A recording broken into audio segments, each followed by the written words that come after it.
नमस्ते, नमस्कार, जय हिंद दोस्तों। स्वागत है आपका आपके अपने प्लेटफॉर्म भीष्म में।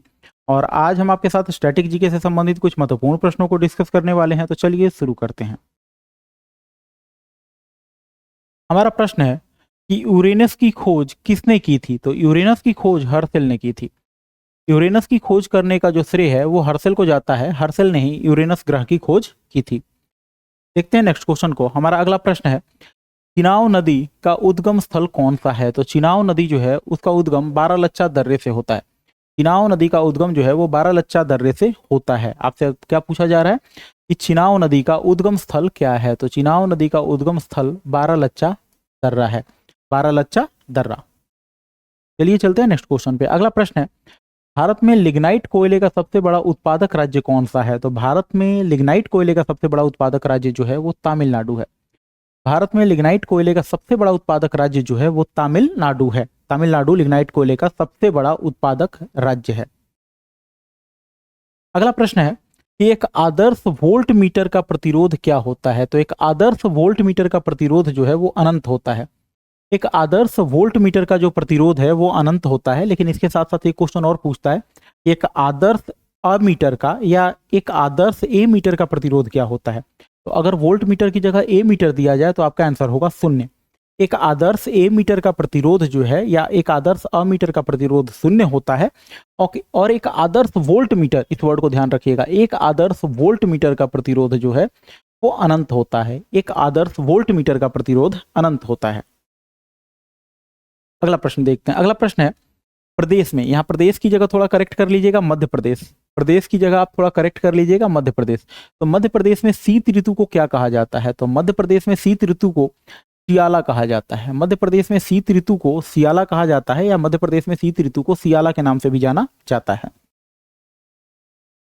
हमारा अगला प्रश्न है, महेश्वर परियोजना किस नदी पर बनाई गई है। तो महेश्वर परियोजना जो है वो नर्मदा नदी पर बनाई गई है। महेश्वर परियोजना किस नदी पर बनाई गई है। तो महेश्वर परियोजना जो है वो नर्मदा नदी पर बनाई गई है। चलिए चलते हैं नेक्स्ट क्वेश्चन पे। हमारा अगला प्रश्न है, राष्ट्रीय पर्यावरण अभियांत्रिकी अनुसंधान संस्थान, राष्ट्रीय पर्यावरण अभियांत्रिकी अनुसंधान संस्थान कहाँ स्थित है। तो राष्ट्रीय पर्यावरण अभियांत्रिकी अनुसंधान संस्थान नागपुर में है। राष्ट्रीय पर्यावरण अभियांत्रिकी अनुसंधान संस्थान जो है वो नागपुर में स्थित है। देखते हैं अगले क्वेश्चन को। अगला क्वेश्चन है, निम्नलिखित में से कौन सा जलप्रपात बीहड़ नदी रीवा से संबंधित नहीं है। बीहड़ नदी या रीवा नदी से संबंधित नहीं है। तो चगाई जलप्रपात, केवटी जलप्रपात और बहुटी जलप्रपात, ये तीनों जलप्रपात बीहड़ नदी रीवा पर है। बीहड़ नदी रीवा पर है। लेकिन ये जो शंकर खो जलप्रपात है, ये जो शंकर खो जलप्रपात है, ये घाट प्रभा नदी, घाट प्रभा, ध्यान देंगे, घाट प्रभा नदी पर है। शंकर खो जलप्रपात जो है ये घाट प्रभा नदी पर है, कर्नाटक के बेलगांव में। कर्नाटक के बेलगांव में। अगर आपसे कोई पूछे कि शंकर खो जलप्रपात किस नदी पर है तो आपका आंसर होगा घाट प्रभा नदी पर। अगर राज्य पूछे तो आंसर होगा कर्नाटक, और अगर जगह का नाम पूछे तो बेलगांव। तो शंकर खो जलप्रपात जो है वो घाट प्रभा नदी पर कर्नाटक के बेलगांव में है। लेकिन यहाँ पूछा जा रहा है कि निम्नलिखित में से कौन सा जलप्रपात बीहड़ नदी या रीवा नदी से संबंधित नहीं है। तो तीनों जलप्रपात बीहड़ नदी या रीवा नदी पर हैं। ये शंकर खो जलप्रपात जो है वो बीहड़ नदी या रीवा नदी पर नहीं है। चलिए चलते हैं नेक्स्ट क्वेश्चन में। हमारा अगला प्रश्न है कि मुखौटा नृत्य का संबंध किस नृत्य शैली से है। तो मुखौटा नृत्य का संबंध कथकली से है। मुखौटा नृत्य का संबंध जो है वो कथकली नृत्य शैली से है। मुखौटा नृत्य का संबंध कथकली नृत्य से है। देखते हैं अगले क्वेश्चन को। अगला क्वेश्चन है, भारत में आर्थिक नियोजन कब शुरू हुआ था। तो भारत में आर्थिक नियोजन की शुरुआत 1 अप्रैल 1951 को होती है। भारत में आर्थिक नियोजन की शुरुआत 1 अप्रैल 1951, 1 अप्रैल 1951 को हुई थी। अगला प्रश्न है, रग्बी फुटबॉल में प्रत्येक पक्ष में कितने खिलाड़ी होते हैं। तो रग्बी फुटबॉल में प्रत्येक पक्ष में 15 खिलाड़ी होते हैं। रग्बी फुटबॉल में प्रत्येक पक्ष में खिलाड़ियों की संख्या जो है वो 15 होती है। अगले क्वेश्चन को देखते हैं। अगला प्रश्न है, इस अनुच्छेद के तहत अवशिष्ट शक्तियां केंद्र के पास है। तो अनुच्छेद 248, आर्टिकल 248 या अनुच्छेद 248 के तहत अवशिष्ट शक्तियां केंद्र के पास है। जरा इसका मतलब समझते हैं। अवशिष्ट शक्तियों का मतलब क्या है। तो आर्टिकल 248 कहता है कि जो केंद्र है वो संघ सूची के विषयों पर तो कानून बनाएगा ही, इसके साथ साथ जो केंद्र है वो समवर्ती सूची और इसके साथ साथ राज्य सूची के विषयों पर भी कानून बना सकता है, और इसके साथ साथ कर लगाने की जो शक्ति है वो भी केंद्र को दी गई है। तो जरा एक बार इस क्वेश्चन को समझते हैं। इस अनुच्छेद के तहत अवशिष्ट शक्तियां जो है वो केंद्र के पास हैं।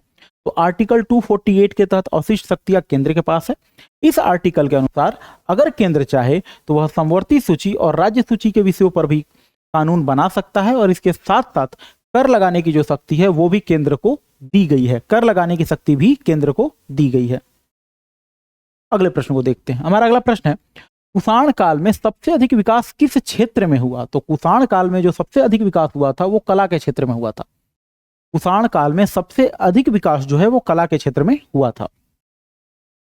अगला प्रश्न देखते हैं। अगला प्रश्न है, भारत में आधुनिक शिक्षा का जन्मदाता किसे कहा जाता है? तो भारत में आधुनिक शिक्षा का जन्मदाता चार्ल्स ग्रांट को कहा जाता है। भारत में आधुनिक शिक्षा का जन्मदाता चार्ल्स ग्रांट को कहा जाता है। ध्यान देंगे इस वर्ड पे, चार्ल्स ग्रांट। तिब्बत से आने वाली सतलज नदी किस दर्रे से भारत में प्रवेश करती है? तो स से सतलज, स से सिपकिला।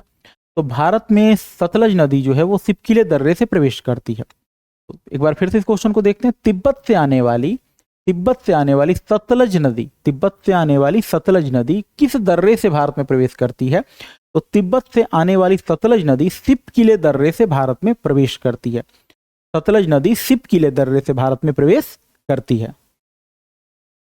अगला प्रश्न है, ध्वनि का तारत्व या पिच किस बात पर निर्भर करता है? तो ध्वनि का तारत्व या जो पिच है वह उसकी आवृत्ति पर निर्भर करता है। ध्वनि का तारत्व या पिच जो है वह उसकी आवृत्ति पर निर्भर करता है। इसके साथ साथ एक बात और ध्यान देंगे कि जैसे जैसे किसी भी तरंग की आवृत्ति बढ़ती है उसका तरंग दैर्ध्य कम होने लगता है। जैसे जैसे किसी तरंग की आवृत्ति बढ़ती है उसका तरंग दैर्ध्य कम होने लगता है। तो अगर आपसे कोई पूछे कि ध्वनि का तारत्व जो है उसके तरंग दैर्ध्य से किस प्रकार संबंधित है, तो आपका होगा इनवर्सली प्रोपोर्शनल। यानी अगर जो ध्वनि का तरंग दैर्ध्य कम होगी तो उसका तारत्व बढ़ेगा। ठीक है, इस क्वेश्चन को एक बार फिर से देख लेते हैं। इंपॉर्टेंट क्वेश्चन है इसलिए फिर से देखते हैं। ध्वनि का तारत्व जो है किस पर निर्भर करता है? तो ध्वनि का तारत्व जो है उसकी आवृत्ति पर निर्भर करता है। ध्वनि का तारत्व उसकी आवृत्ति पर निर्भर करता है। जैसे जैसे आवृत्ति बढ़ती है ध्वनि का तारत्व भी बढ़ता है। जैसे जैसे आवृत्ति बढ़ती है वैसे वैसे ध्वनि का तारत्व भी बढ़ता है या उसकी पिच भी बढ़ती है।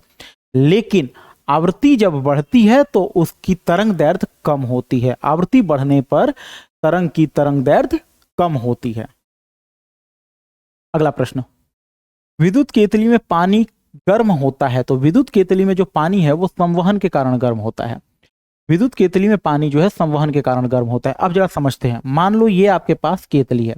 अब विद्युत केतली में क्या होता है, नीचे जो कॉइल्स लगी होती हैं, तो जब आप इसको इलेक्ट्रिक सप्लाई से ऐड करते हो, जब इलेक्ट्रिक सप्लाई से ऐड करते हो तो क्या होता है, यहाँ की लेयर गर्म होती है, तो यहाँ जो इसके पास में पानी है वो गर्म होकर ऊपर उठता है, और उसकी जगह दूसरा जो ठंडा पानी ऊपर की लेयर में वो उस खाली जगह को भरने के लिए आता है।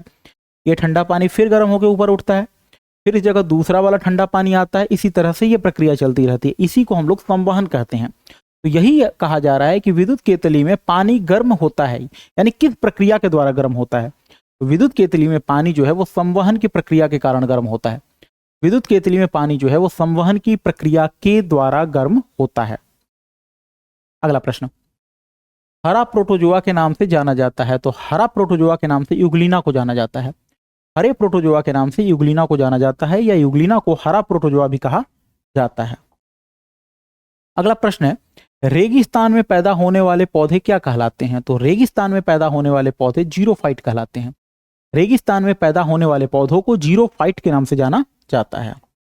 अगला प्रश्न, संपत्ति का अधिकार संवैधानिक अधिकार है, यह बताया गया है। तो संपत्ति का अधिकार एक संवैधानिक अधिकार है, और इसे आर्टिकल 300 क या 300 ए में बताया गया है। ठीक है, दोनों एक ही है। तो अगर आप हिंदी में पढ़ते हैं तो आप 300 क कहेंगे, अगर इंग्लिश मीडियम वाले हैं तो 300 ए कहेंगे। तो यही पूछा गया है कि संपत्ति का अधिकार संवैधानिक अधिकार है, यानी कानूनी अधिकार है। यह बताया गया है आर्टिकल 300 क या 300 ए में, 300 क या 300 ए में। अगला प्रश्न है, इस तरह के और इन्फॉर्मेटिव वीडियोज के लिए हमारे चैनल को लाइक, शेयर और सब्सक्राइब जरूर करें। धन्यवाद।